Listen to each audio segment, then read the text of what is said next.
I never thought we'd be reduced to nicking vans, Eddie. 35 quid for it is less than a fair price. I'll do it on my own, Turtle. Save bus fare.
Told you to nick a van, Eddie, not a van full of boxes. I didn't know, Turtle.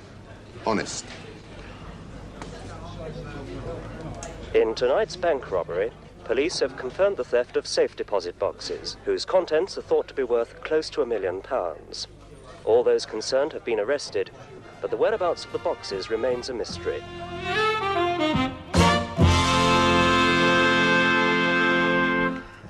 Yes, I see. Yes, it's understandable that your father's asleep. He's bound to be after an occasion like that. Look, will you wake him up for me? Yes, I know he'll lash out at you. Uncle Walter's the same. The secret is to stand in the bedroom doorway and poke him with a broom handle. Tell him it's Turtle and the job's double urgent. Local. And worth double money. That was Harry Lance's eldest. Foxy. Getting very handy with a blowtorch now, they tell me. He gets it from his father and the local technical college. Harry's resting. He was at his brother's coming-out party last night. Must have got full remission then. Well, Parkhurst is no place to be at this time of year. I mean, even if you like sea breezes and yachts. Eddie, we've got to shift those boxes from the old safe in McCluskey's scrapyard. I'm with you, Turtle.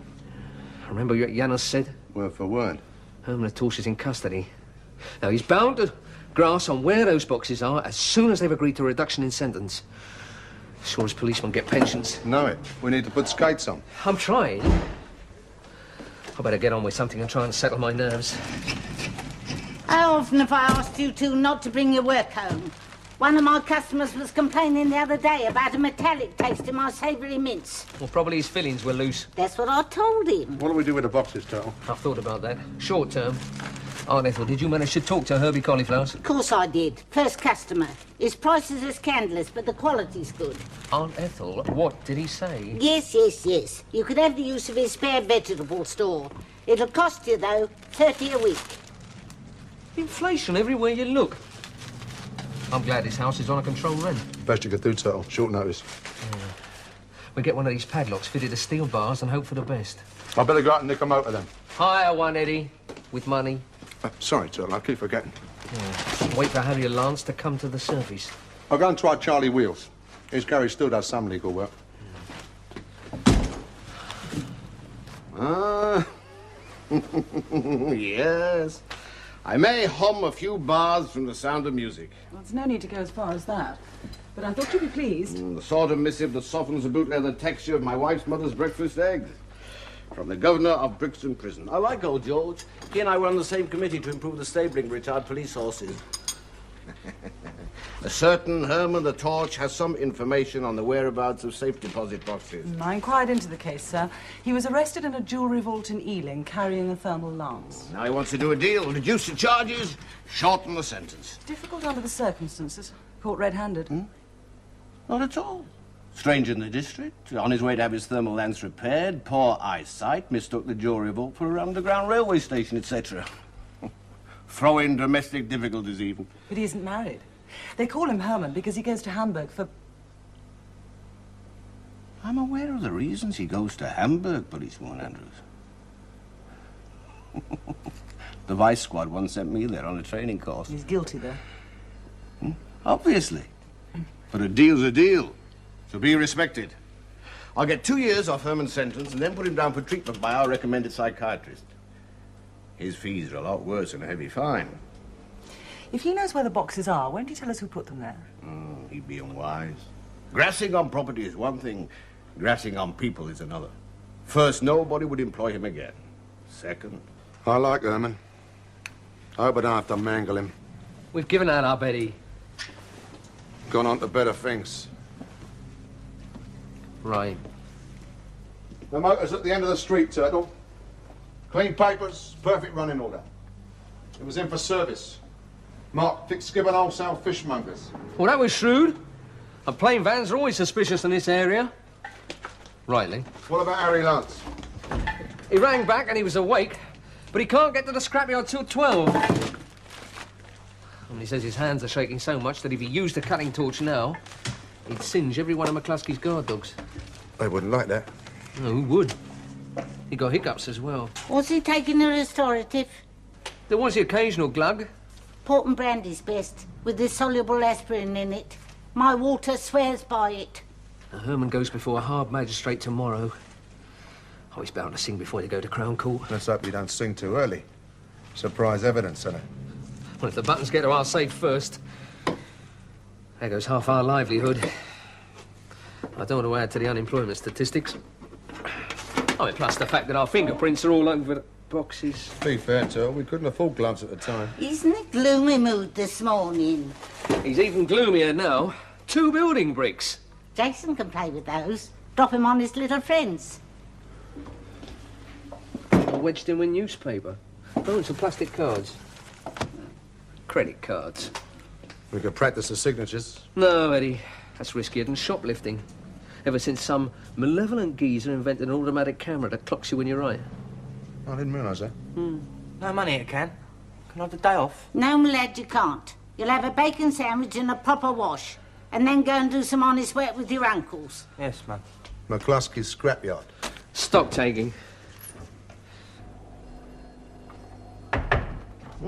Detective Sergeant Mason, come and sit down. Thank you. We have a small canary at Brixton called Herman who is preparing to sing a small song for us. It's an Ealing pinch. So, I get on to my friend and late colleague, Inspector Miller, tell him that a further deposition is expected and we would be obliged if... Exactly. Miller is to be there as prosecuting officer whilst I'm wearing my information swapping helmet. Miller can nod or shake his head, as the case may be. He'll nod. And I'll ring George at Brixton, arrange to have our songbird on its perch at what? 11:30? Near enough, 25 minutes away. Oh, I'll let him transport.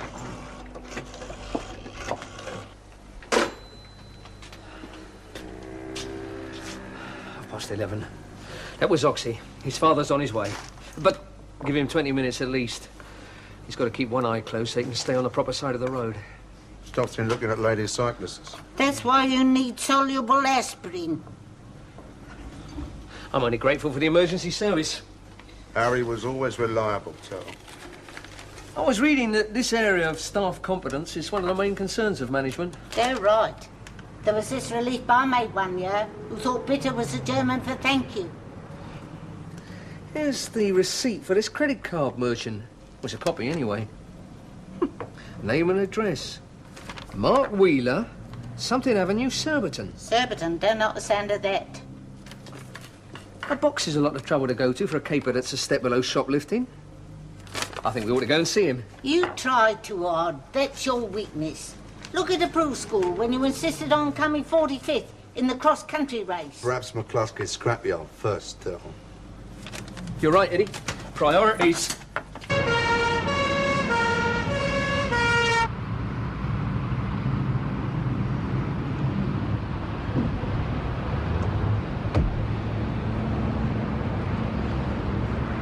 Thanks, Harry. Be lucky. That's a lot, Turtle. But don't have it away at a sedate pace, as if on a routine delivery of South Derry. Parcel of those. There's a deli down the Broadway. Later, Eddie, please. We'll buy a barrel.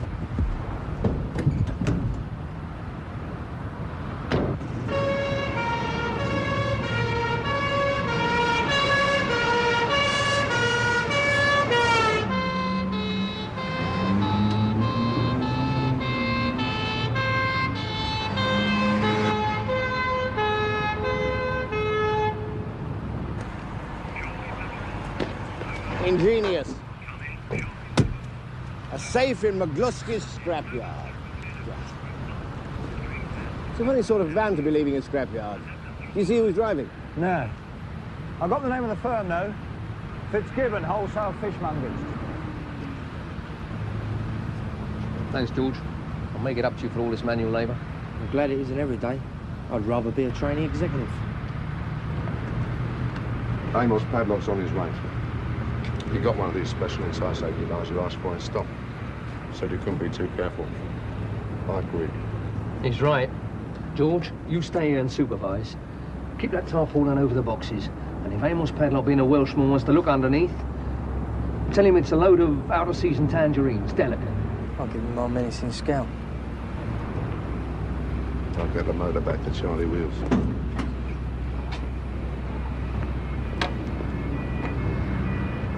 You all right, Tuttle? I'm thinking. How's the hand, sir? Throbbing, like my injured sense of pride. I should have known better than to touch a safe door that's just been blowtorched open. You weren't to know. I should have suspected it. Like I suspect my shoelaces are breaking every morning. I checked McCluskey's story that he sometimes allowed apprentices from the local technical college to practice on gear from his yard. The principal said some of his more headstrong pupils had a tendency to borrow equipment for private use. He put it down to enthusiasm. So do I, but for breaking and entering. We have one glimmer of hope under the unlikely title of Fitzgibbon Wholesale Fishmonger. I looked them up, sir. They're highly reputable, cater only to the best hotels and restaurants. One of their directors is in the House of Lords. At least he gets his sleep. Fitzgibbon may provide the basis for the best sommelier in town, but one of their drivers is even fishier. Get onto it, will you, Sammy? I want to know where every one of their fleet was at 11:30 today, and I want proof. I have a small line of inquiry to follow up myself. One thing is certain. Well, whoever was in that van opened the safe.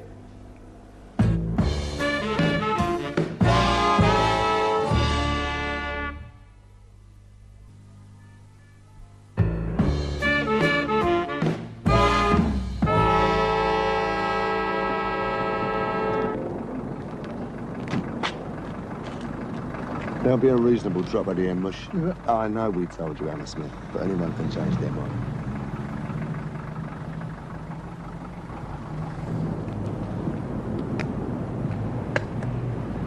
So this is Surbiton.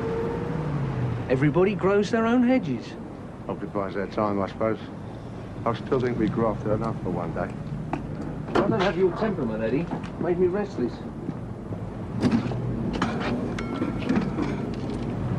Not like Fulham. Didn't see a single bit at all. Can we speak to Mr. Mark Wheeler, please? You're speaking to him. But if you're selling insurance, I can't afford the premiums I've got. Never mind the second mortgage. Or the decorating. Sorry. Not insurance. We're in sort of plastics. Miller, Farrell, Wilkinson, Johnson, Cox. Ace, King, Queen, Jack, 10. Our card. Guaranteed security, Inc. I might have known it would end like this sooner or later. Come on in.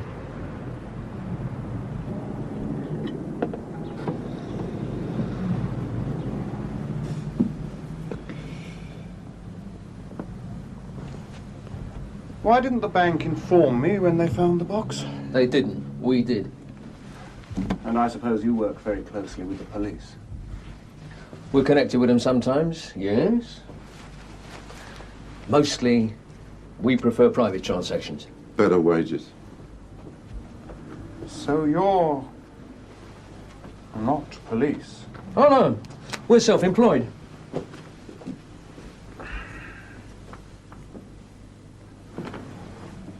Why did you go to the trouble of renting a safe deposit box just to stash 10 credit cards? Because of what I do. I work for a credit card firm. Accountant. I check credit ratings, assess them, make sure the computer doesn't burp when they're fed in. Obviously, I'm cross-checked, but I'm good at my job. I fed in 10 people with simple signatures who don't exist. And then I put them on an automatic answering bypass that'll say yes every time it's queried. How much for? Up to 1,000 a purchase. Stores, not banks. You could buy a lot of gear in that time. The cards will work till the next random audit, which might be sometime next week.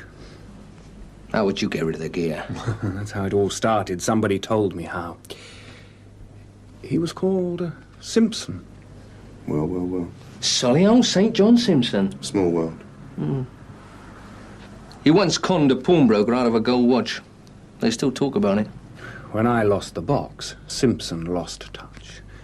I don't know where to find him. I do. He uses this flash boozer out west. Eddie's in charge of being cosmopolitan. Well, they charge you £1 for a glass of water. A small one. We'll use the expense account. Miss Goodliff's always been complaining about the lack of deductible overheads. We better fix a meet. Tomorrow at the office suit you? You've got the card. Any time. Just ring. Now I know the cards are in proper hands, I can start to sleep at night. Yeah, cocoa's good for that.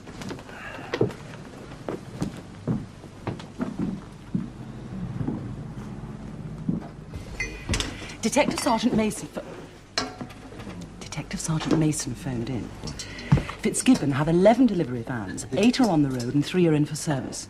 He's checking delivery sheets and times against mileages now and waiting for the transport manager to come back so he can get details of the ones off the road. Thought a lad might make a copper. There we are. Well, thank you, Aunt Attwell.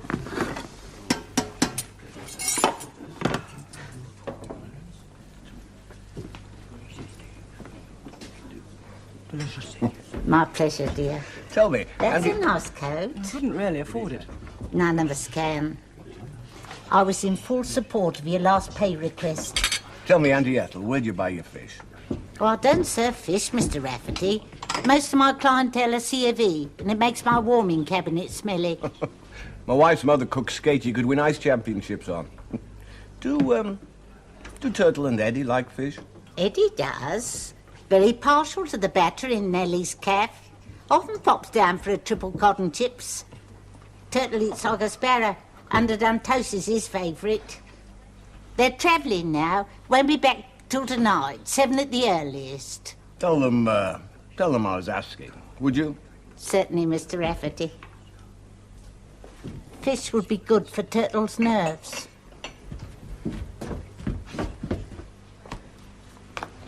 Thanks, Eddie. I need this. Travel's always tiring, Turtle.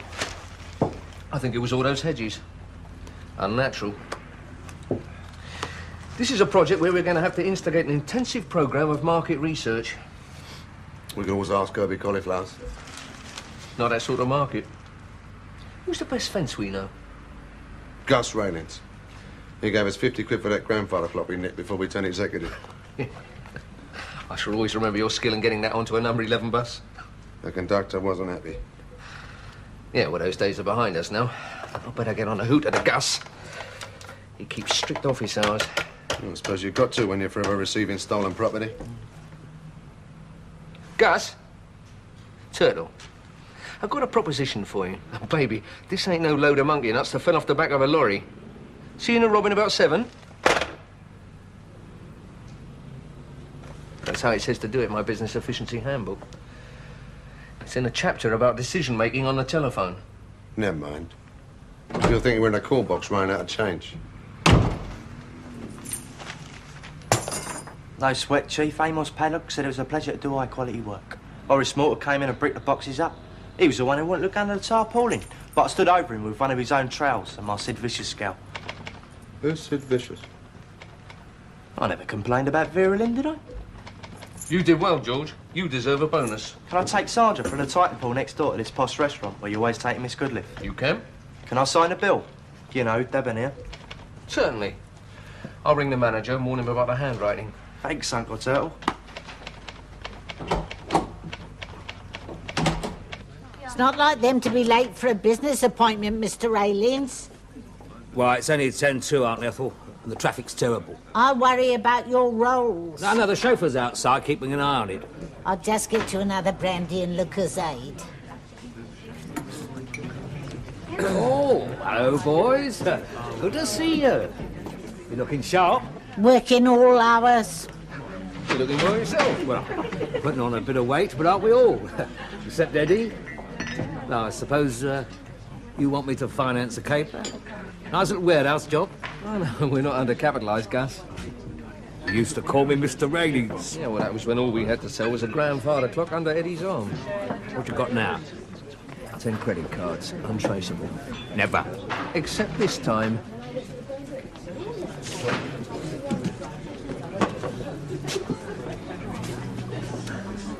These cards were issued to 10 people who don't exist by the geezer who issues the cards on the legit.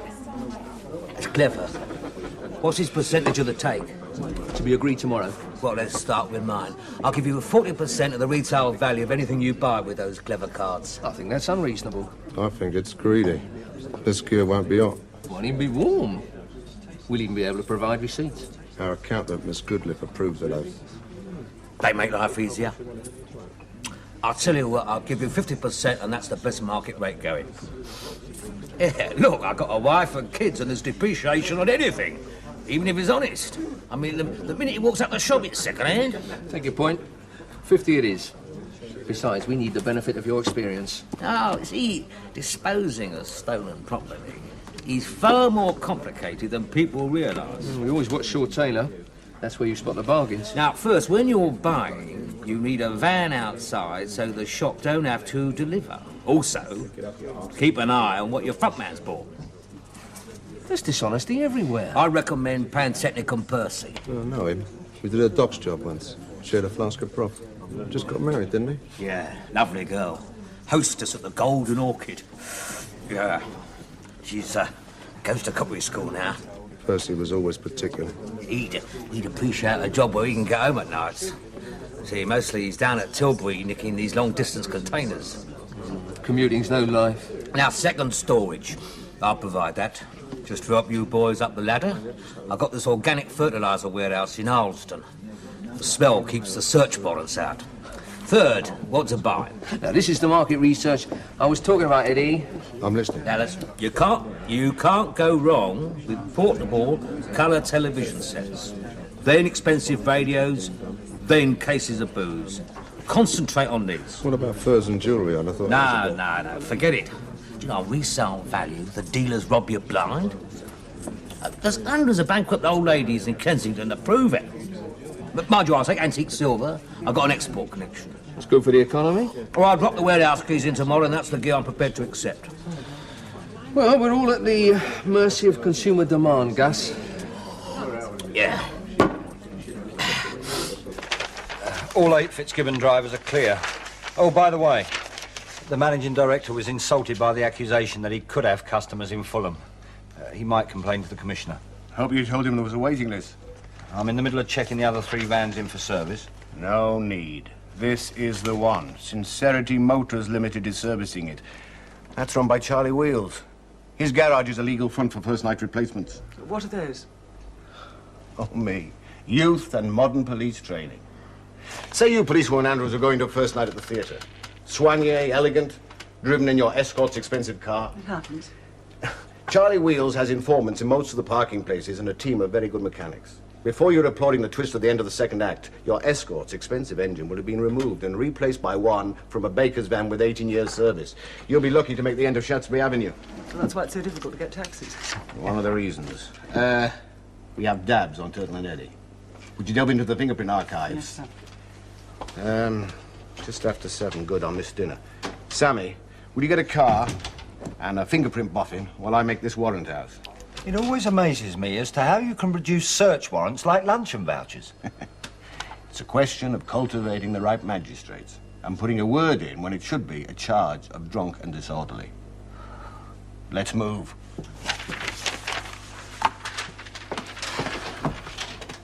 This is the night we make the big pinch.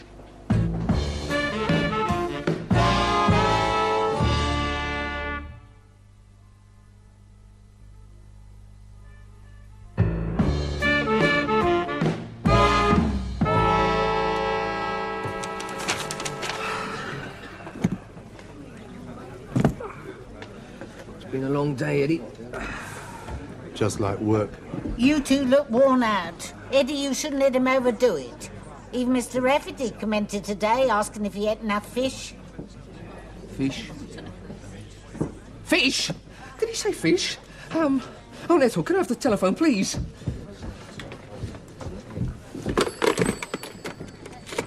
I'll get him a nice bit of haddock for tomorrow. Recommended for a nervous disposition.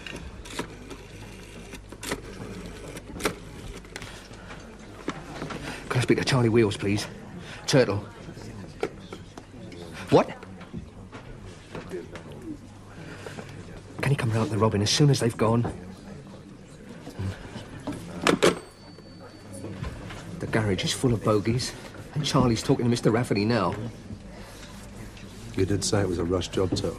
You were specific. I know. But you hear some peculiar things about garages.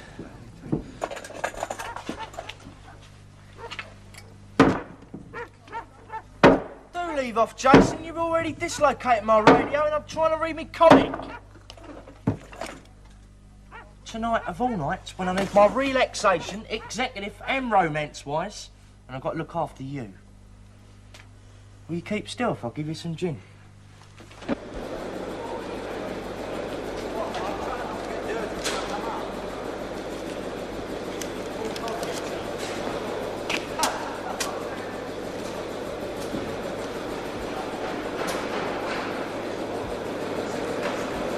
Anything?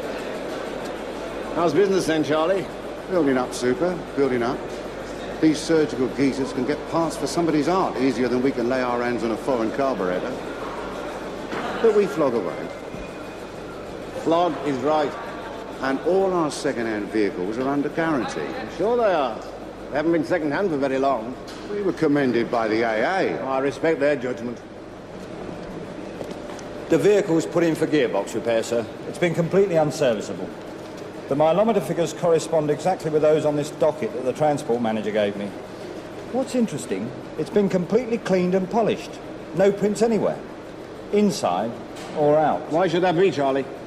Well, Mr. Rafferty, it's like this. If you put your motor in with me, you'd expect it back in immaculate condition, right? Right, but unlikely. So we clean them before, removing extraneous objects like ladies' underwear from the glove compartment, and we clean them afterwards. The policy of Sincerity Motors is complete service. I believe it. See you, Charlie. You'd have read about the new musical opening in the West End next week. Yeah, I don't reckon it myself, though. Got horrible reviews in Manchester, and the librettist is being difficult. There's no point in worrying about it, Turtle. We should have stayed on to supervise. You can't do everything. Our dabs are on record. We might have to flee the country. Set up a safe house in Dagenham. Don't mind that, Turtle. Full of girl partners.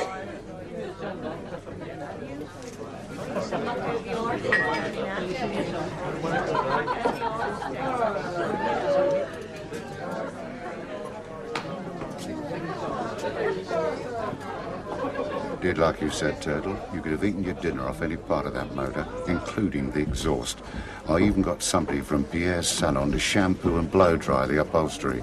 He sent his best punk rock stylist. Mr. Rafferty wasn't pleased. He's not supposed to be pleased. That's not his job. Oh, and there'll have to be another couple of centuries on the bill. Overtime's gone up something wicked. Worth every penny. Yeah, well, you better make it 3 then. Well, I've got to rush. There's a gala performance at the Festival Hall. That's always good for business. Jags and Rovers, mostly. See you, Charlie. Save a back seat for us. Percy Inkwell's youngest left these for you. Visiting cards, he said. I gave him a bottle of lemonade. What do we need more visiting cards for, Turtle? They're not for us. They're for the meeting tomorrow. Let's all go, Eddie. My uncle's telephoned to say they were a bit overdue and to make you home. We're early anyway.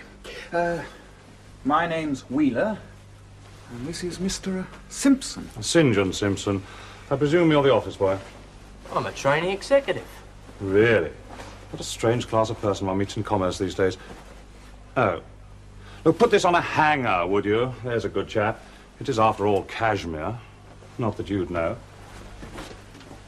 And, I'll take a snatch of eau de vie.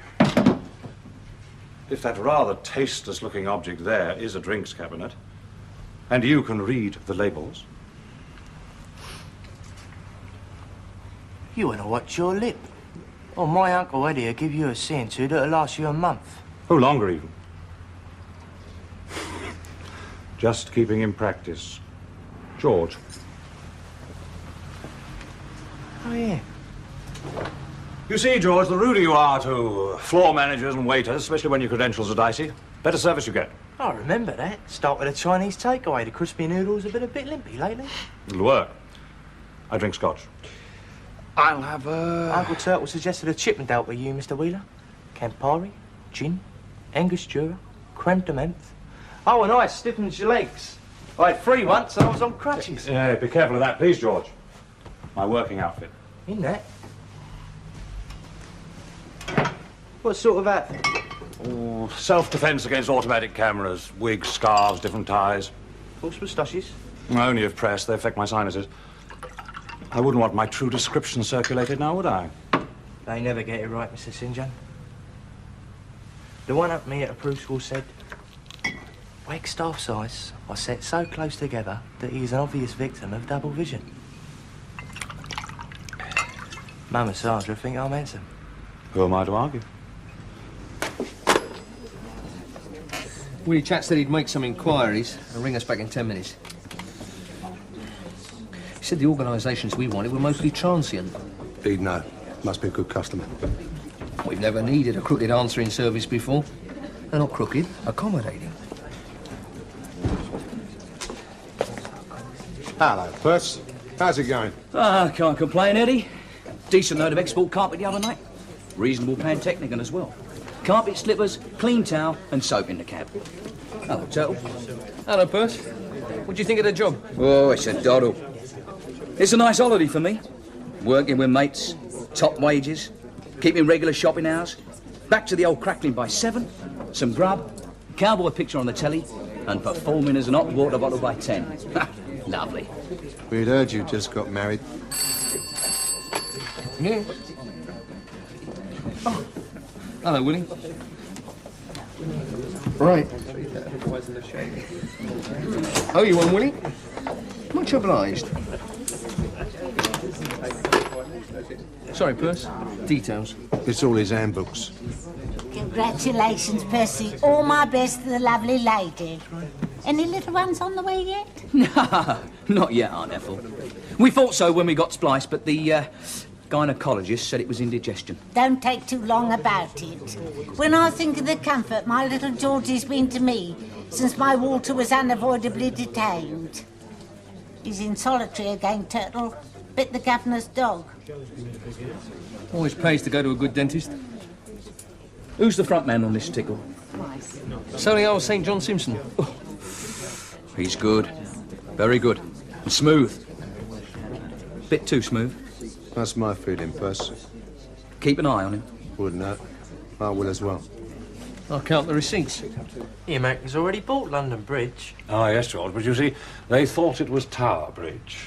Much more picturesque and only a slight geographical error. Hello, Solio. How's your luck? Still persuasive? Yeah, but the results have been a bit dismal. I did find this slightly thick Arab the other day. And he just left public school, 1 O-level. Herbaceous borders, I think it was. Wanted to know what to do with his pocket money. So I took him down to this stately home, persuaded him that the tourist party were all potential buyers, and he was just about to write out a substantial deposit when the guard squealed on me. Communist, I should think. He claimed he was a Renaissance art historian. Rubbish, of course. Just because I didn't tip him. The old Joxy. It's a major cog in the engineering of civilization. Mr. Wheeler and I have mislaid some credit cards. I see that you have them. I understand that you know how to make a profit out of them. Otherwise you wouldn't be here. This is Pantechnicon, Percy. Look after refreshments, George. Sure as hell can, boss. What's your language, or I'll clip you? Sorry we're late.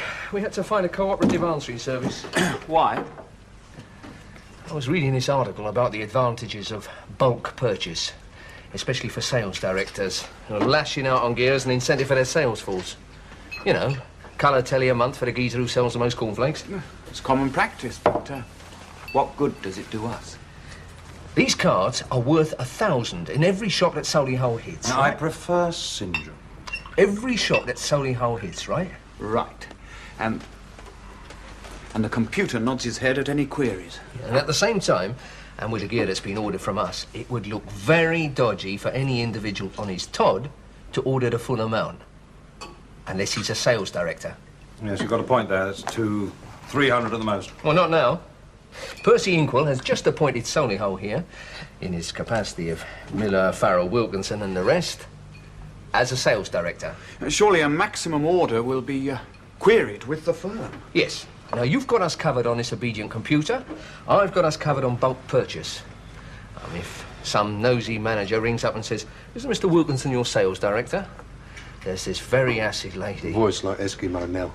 Who's been trained to say he certainly is, and you've come through on a private line. Kindly state your business. Ingenious. Yes, the more I understand it, the more I like it. On a question of larceny, brother chair, what's the estimated take? I can answer that. With this system, we can take up to 50,000 a day. If we can move fast enough. Well, we can move. What's the gear? Big radios, and that tellies. It's bulky. We'll need another motor for transfer. How about Joey Clutch? I thought he'd retired after that bullying mistake at the airport. No. He still does the odd job, likes to keep his hand in. He's not lazy. And I've still got this chauffeur's gear. Mothballs in every pocket, so I can direct porters and commissionaires and not look out of place. The one snag is there might be a random audit next week. It only gives you 4 or 5 days. It's 300 thou. If we move, and move quickly. You'd better ring into a reliable number so that I can keep you informed about the audit when it happens. I'll give you all the numbers. There's here, and Aunt Ethel's reliable. I'll ring in on the hour. Give or take. Well, take is the word. Gus Ratings is our subcontractor. I believe it's called fencing. In its non-athletic sense. He only wants 50%. You must be married to his grandmother. Equal splits for the rest. Agreed. I'll, look for hidden discounts. On our way, Perce. Coat, George.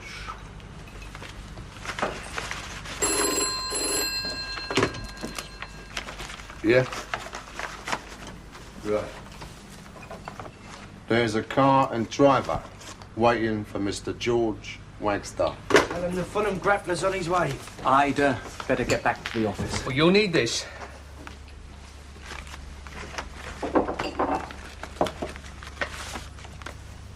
$5,000. Ticket to last week's Greyhound racing. What's it for? An advance. So you can open a bank account in another name well before the action starts. It's our policy of staff welfare.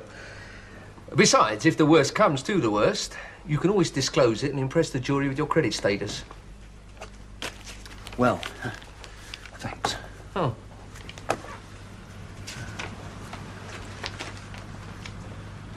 Funny question. He seems an educated sort of geezer. Well, working beside a computer can't be healthy.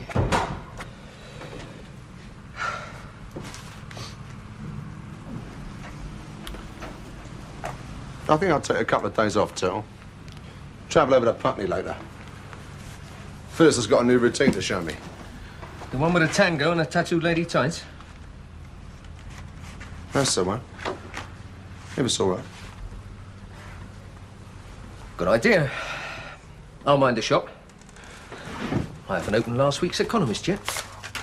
And there's a handy quadruped, well fancied to walk round at Wincanton tomorrow. I'll just look at the odds.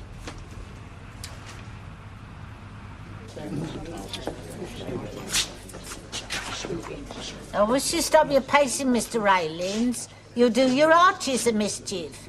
Turtle and Eddie are on their way. Well, worrying's good for the circulation. What are you boys trying to do to me? In 4 shopping days, you've filled my fertiliser warehouse, and I've had to turn down offers of produce from 2 pig farms. Freeze-dried, at good prices. Well, we did say the turnover might be quite substantial, Gus. It's substantial after one grandfather clock.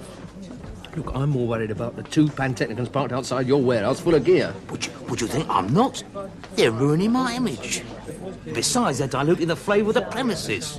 Do you know the neighbours have stopped complaining? I've had to tell them the wind must be coming in the wrong direction. We've had storage problems lately as well. George claims he's still got backache. Aunt Ethel says that's an after-effect of his tonsils. Storage. I got it. There's this disused fundamentalist chapel in Lincolnshire. Well, that sounds uncharted. We couldn't use a gaff like that. It's not respectful. It's bad luck as well. Oh, no, it's been, deconsecrated and that. It's on offer. Short or long lease, and commercial use. And the preacher, he's on the planning committee, and they need the money for new in-books. Aunt Ethel, could I use your phone? Certainly, Mr. Raylins. Yet you like this preacher, Len Selby. You know, he's known as the Billy Graham of Lower Lebanon. He's conscientious to a fault. Takes his holidays in Barbados just to convert the natives. Len, it's Gus. Gus Raylins. You once sold me a load of semi-part worn pews. Here, listen, Len. What's the rent of this spare chapel of yours? Century and a half a week? Yeah. Hey, look, Len, I mean, faith's one thing, overheads are another. Well, you lot don't need in-book in every pocket. Well, there's only 11 in the congregation. Most of them are your family. OK, sold. A century. Yeah, sure, we can wait till Thursday. Well, sure, I realise that showing blue films to the parish council is important. I do, yeah. Violet? Yeah. What? I'm sorry. Hallelujah. Hallelujah, he says. Better than 2 Pantechnicons hanging about. And a 3rd on its way. Yeah. As the bishop said to the midwife.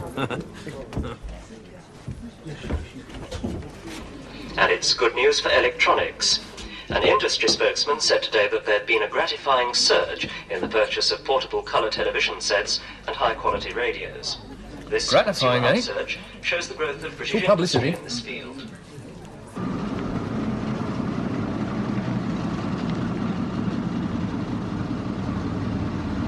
See you tomorrow, Percy. Yeah, okay.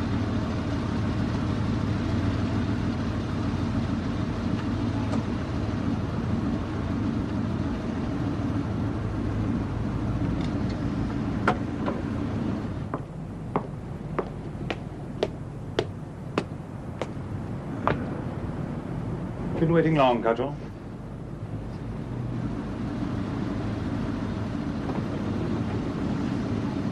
How would you like to borrow 2 Pantechnicons from outside a completely unguarded fertilizer warehouse? Full of portable coloured tellies and assorted goodies of the same ilk? Oh, I'd like it. Easy as listening with Mother.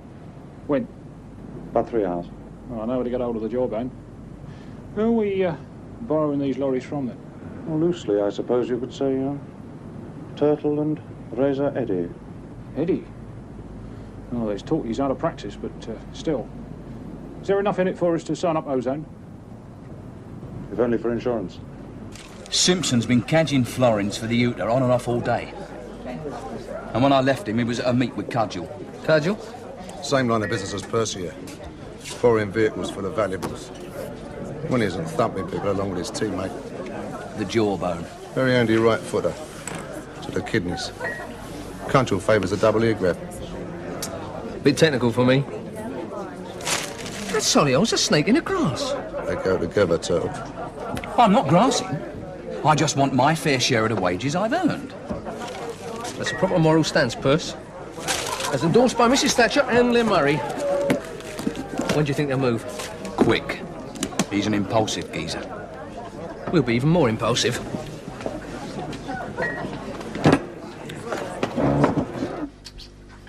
Mrs. Mason, I am not the Scarlet Woman. I am Policewoman Andrews. I can assure you that the substance on your husband's lapels is not face powder, it is fingerprint powder. My wife's mother uses it for the pastry and apple tarts. I use them as frisbees. I've been sleeping in the greenhouse for the past week. Good for the tomatoes.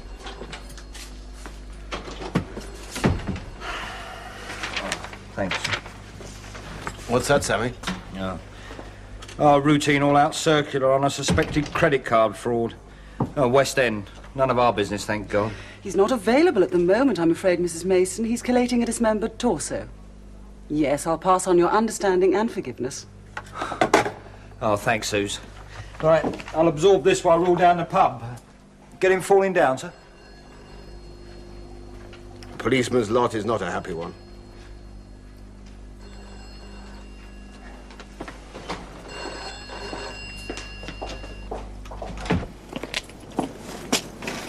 Impulsive is right. They've arrived.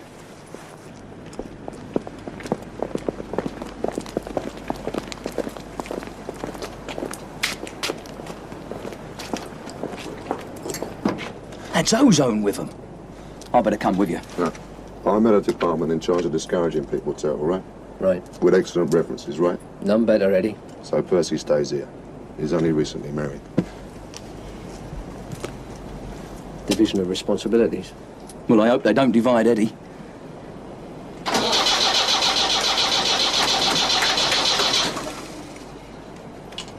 What you do now, Cudgel, is climb out that motor. First, because it don't belong to you. And second, it won't start on account of I've got a bit of the engine in my pocket. We might just take it off you. You might try.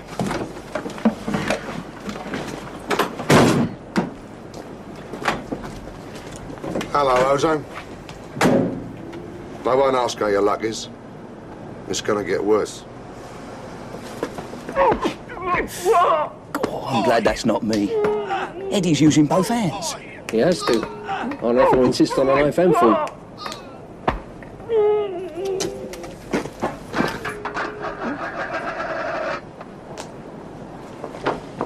Hold it, Baron. We're playing the last waltz. We'll have to ask for your resignation, Solihull. You can collect your severance pay next Wednesday when Gus Railings has put in an evaluation. We want our cards back. What cards? You know what cards, Solihull.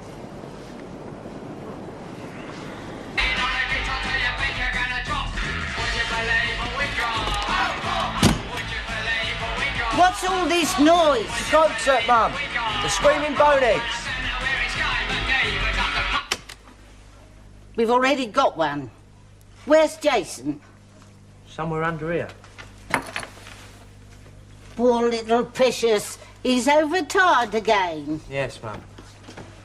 I came home specially to give you two a message. Chap called Wheeler keeps ringing. Says there's a random audit on the computer tomorrow. Whatever that means. Is he English? Surbiton. Scissors, please, Eddie. End of that caper. Present for you, Aunt Ethel. Portable colour telly. For the bedroom. I can't watch telly in bed. The neighbours might think it was me talking to somebody. And they tell my Walter on a prison visit. And he played tally-o. The idea. You'd think over the years that life would get easier. It doesn't. Once more with feeling, I will try once again. I will try to explain myself to you. I may be down, but you know I've been around. And every time I've seen those gray skies turn to blue. It's tough at the top, but rougher at the bottom, and positively boring in between. I don't lose my head, I just try to make some bread and get to places that I have never been. Eventually, some good luck will come along. Eventually, I'll get it right instead of wrong.